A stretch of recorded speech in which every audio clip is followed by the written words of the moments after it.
Hello, everyone, and welcome to Casting Workbook Live. We have a very exciting session with one of our online platform coaches. Now, any actor from the Montreal area, like myself, knows that the name Gilles Plouffe is synonymous with clear, precise training. He's a seasoned bilingual professional actor, and he's been working in film and television since 1992. He trained at the John Strasberg Studio in New York, and he's the founder and president of Intentional Dreams Productions, a nonprofit creative center for actors based in Montreal, Canada. We're thrilled to have him join Casting Workbook's online coaching platform. Welcome, Gilles Plouffe. Thank you very much, Omari. It's a pleasure to be here. Yeah, it's a pleasure. So let's just talk about your process as an actor and a coach. What did you learn at the John Strasberg Studio in New York? Oh my God, so much. I studied there for 5 years, and I still train with him once or twice a year. I would say, what did I learn from or with John? I learned that what acting really meant for me. Before I trained with him, acting was something that I had ideas what it was. Other people were teaching different techniques, different approaches, different methods. But I never, for the longest time anyways, felt that I knew what it was for me. And when I worked with John Strasberg, that's what I learned, what it was for me. And what my way of doing it is, so what we could call what my method of acting, my personal method of acting is for me. That's what is that. How would you define that personal method of acting?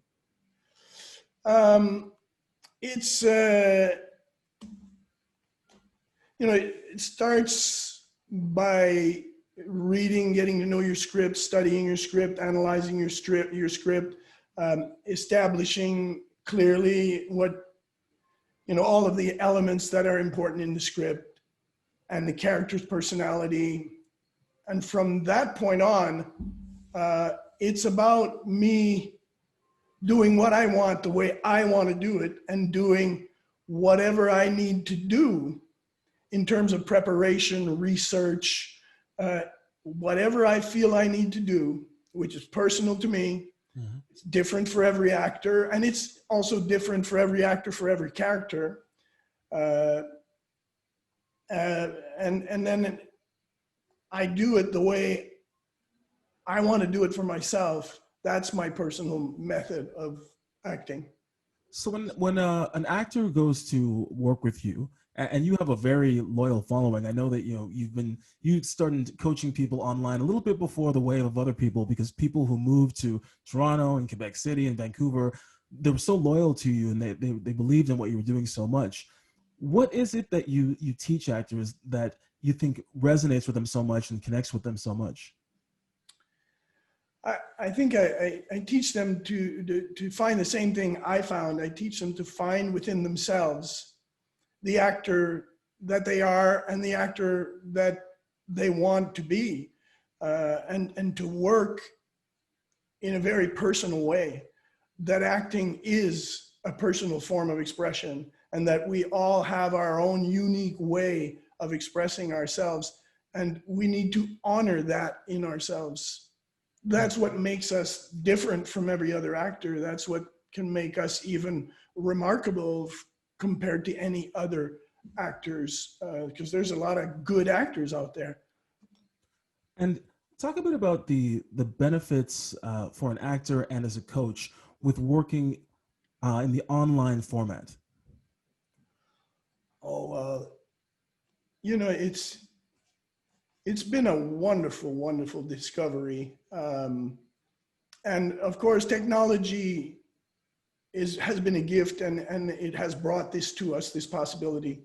Now people can work with us, people from all over the world have access to us, as opposed to only local people having access to a particular teacher that a lot of people would want to work with, because as teachers, we are also unique, and we have different things to bring to different people. So the more, the better, I find, Yeah. because there are a lot of teachers I would have wanted to have access to when I started as an actor, and I could not. I had to go to New York if I wanted to train with, and not all people are able to do things like that. And so to me, that's been great in that way. And like you and I were talking about earlier, there are things that we can teach online that are so specific and so precise in terms of the inner life and how an actor connects with the inner life of a character. So we can really focus on that at a much higher level, I've found, than I could do it in a classroom full of students. Because online it feels more like one-on-one. The student is at home, comfortable, vulnerable, open, and we have this kind of feeling of safety between us. And it makes it more effective in some ways. Then at some point when an actor reaches a certain level, we may need to bring it into the classroom, but in the beginning, I find it's really, really effective. And of course, for on-camera auditions or anything like that, well, today with self-taping and with live online auditions, well, it's good practice for actors to get used to working that way. It's great. Yeah, I think it's more important now than ever to get your self-taping skills and your working at home skills on point. And having the advantage of working with a coach like you who has experience on set, in classroom, and online is invaluable. And another thing you and I share in common, c'est l'habilité de parler en français. And for our English listeners right now, we're both from Montreal originally, and we both speak in French. Talk to me about helping actors transition who originally worked in French to working in English, because that's a unique advantage you offer as a coach. Yeah, I mean, there are a lot of French Canadian or Québécois actors, French Québécois actors, and so French Canadian actors. But there are also a lot of French aspiring actors and actors from France who moved to Quebec. Mm-hmm. A lot.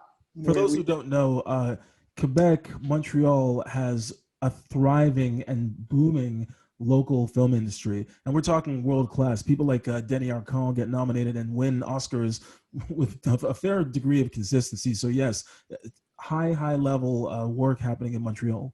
Oh, and Xavier Nolan, Denis Villeneuve, and they're all people from Montreal. Yves Simoneau, these are all people who've directed major Hollywood productions as well now, not only here production, and they still do work here in Montreal. We're very fortunate in that way. And we have some actors like Jessica Paré, who's from Montreal, Jay Baruchel.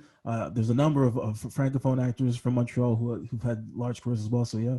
Combe Fiore, there we go. William Shatner, people might not know. Yeah. This is going way back in the day. Yeah. Oh yeah, it's a very lively community when it comes to theater, film, television. We have so much here. I've worked in the States a little bit, in LA, and I remember sitting around with a group of American actors, and they were just saying, "Oh, you guys are so lucky. We envy you." And I thought, we envy actors who have a career in LA, and these guys are telling me, "Oh no, you guys, you got it made, man. You can do so much there that we can't do in LA." It's a totally different scene, and in turn, artistically and culturally, there's so much more that we're able to do here. How would you help a Canadian actor trying to make the transition from working in Canada to working in LA? What advice would you give them? How would you help them as a coach? Okay, well, first of all, I don't think I answered your question about French people transitioning into English. A lot of French people want to work in English because, of course, they hope to access the English market, the American market. So that is one thing that they love about training with me, and because I can, we can start them in French, and then I can get them to work with English material and bring them to feel comfortable working in English. They may have an accent in the beginning, And then we work on standardizing the accent. I have coaches that I work with here in Montreal, and we standardize the accent. So I can help them move towards working in English and standardizing their accent so that they can work in American productions. And we have all of that available to us here That is that and is online.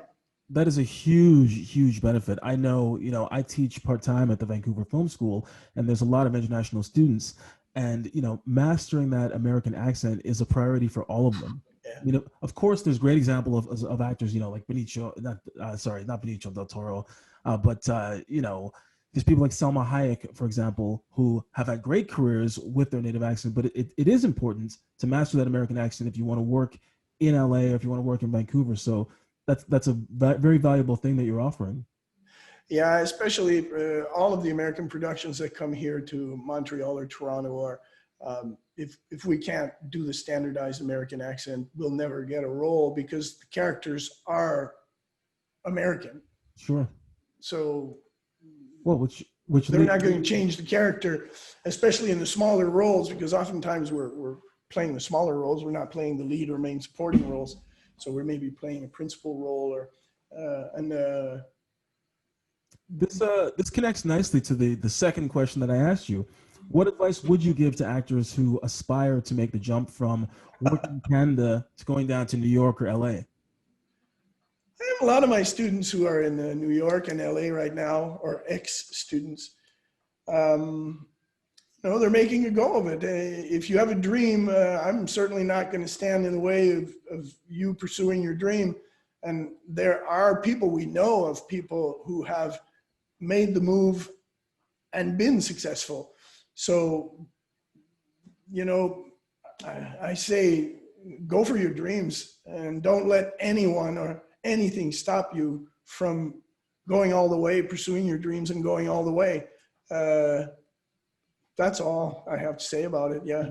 And in terms of preparation, in terms of craft, to you, acting, the ability to act on camera, on stage, effectively, it's universal. So you wouldn't be giving a different type of coaching for somebody trying to work in LA or New York or Canada? No, I would not. But that being said, I do, in my training, teach actors the difference between different styles of film acting, different styles of television acting, and different styles of live theater acting, because there are different styles. Absolutely. Just in broad strokes, what would you say those differences are? Well, for example, there are some film productions where the physical manifestations are minimized to the maximum, and it's all internal life. It's the highest level of internal life that the actor can generate, and just the vibrational strength of that, and through the eyes and minimal facial reactions, is so beautiful and so powerful. And we know a lot of actors, and there are a lot of Hollywood productions and that are that style of acting. Then you go into the more independent, like I say New York, but I mean, it could be Australia, it could be anywhere in the world, but there are certain, even here in Montreal, anywhere, there are certain styles where they're looking for a behavior that is much more like real life. So it's not required to minimalize or internalize to that level. They want more physicality, they want, but nothing close to what we would call a theatrical acting performance, Right. But then when we get to theater, well, the foundation of your work could be realistic in the way that your inner life is real and it's strong, but the physical manifestations, then they need to be amplified depending on the size of the theater. Because as we say, the last person in the last seat needs to be able to understand the story, and the story, like in life, a story is told through behavior, through feelings and behavior. It's not so much the words, it's less than 10% the words, more than 90% body language. Body language can be subtle, like in some of those movies we were talking about just now. Well, It could also be more physical. an example is an actor like Tommy Lee Jones, who is a master of subtlety and nuance and conveys so much with just his eyes. Now, Yeah. Or Anthony Hopkins, is also extraordinary doing it. And he can do all of it. He can do Shakespeare. And I don't know if you've seen, if you've seen any of his work on stage during Shakespeare, but the physical manifestations are there, and he's doing physical theatrical acting, but it's still very powerful and very real. Mm-hmm. And then you watch him in film, and wow, he's so subtle, and everything is so minimalized. But yet, now, we're talking about some very experienced actors, which leads me to wonder, which type of students would you say should be working with you? At what level of experience? Well, level of experience. I have all levels, and I was inspired once. I saw a master martial arts person, and he was a world-renowned master, and had won so many competitions. 72 years old when I saw him teaching little kids who were 7 or 8 years old, the whole class, and he was so patient and so dedicated to and really giving to these little kids. And I thought, wow, he's an international master of martial arts, and there he is just having fun with little kids. And I told myself when I saw that, I want to be like that. I don't ever want to say, I won't teach people who are just starting. I'm only going to teach at a certain level, or and I've never done it. Whoever wants to work with me, I work with them. I can work up to a pretty high level because I've been in the business for 30 years, and I was trained by one of the master teachers, John Strasberg, one of the best in the world. And I worked with him a long time, and I still work with him. And so I can work with a lot of different levels of people, but the people that I harmonize best with, and vice versa, they are generally highly sensitive people, very sensitive people who have either they have issues with insecurities and their high level of sensitivity and fears, or they have those issues, but they don't have issues with them. They're okay with their fears, their insecurities, and their high level of sensitivity, and they know how to use it to put it into their work. Because I find that those are the people that are, for me, most enjoyable to work with, because they are highly sensitive people. They're very empathetic and very interesting people to work with, but also in terms of what they can do, the range that they can have. These people, they can go from,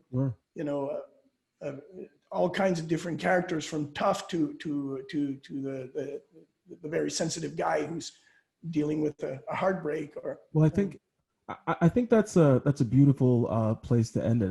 I think it's very clear how patient and empathetic and knowledgeable you are as a coach. And I think it's a beautiful thing to hear somebody with your level of experience say, hey, welcome all who are willing to learn from beginner to experienced actor. Gilles Plouffe is a man you can work with who can help you step your game up. So thanks. Thank you very much. Thank you very much. Yeah. And do you have a last word you want to say to people thinking about booking you as a coach? I think everything is on the profile, and I love working with people, and it's my pleasure to share my passion with anyone who wants to work with me. I can work on short-term things with people, but my preference is to work more on a longer term, so we can develop a solid work method. But what I really wanted to close on was you. I wanted to congratulate you for being now the host of the casting workbook seminars or webinars, and yeah, it's great, and I think it's a great choice, and thanks a lot for the interview. It's been I've been wanting to talk with you for a while, but we're always a bunch of us on online, and I kept telling myself, I gotta get a chance to talk to Amari and say hi and whatever. And then all of a sudden I find out you're going to be running the interview. So that's great. Glad to have a chat with you. Merci beaucoup. That's very, very kind of you. And I love to speak because I have a chance to talk to incredible coaches like yourself. It feels like it's not a job. I just get to learn and I get to talk to interesting people. So, well, you're very good at it. You're very good at it. Thank you. Alors, je vais dire un petit mot à tous mes amis français. Alors, si vous voulez travailler en français, allez, venez. On va travailler en français puis on va travailler en anglais. Excellent. Merci beaucoup, Gilles.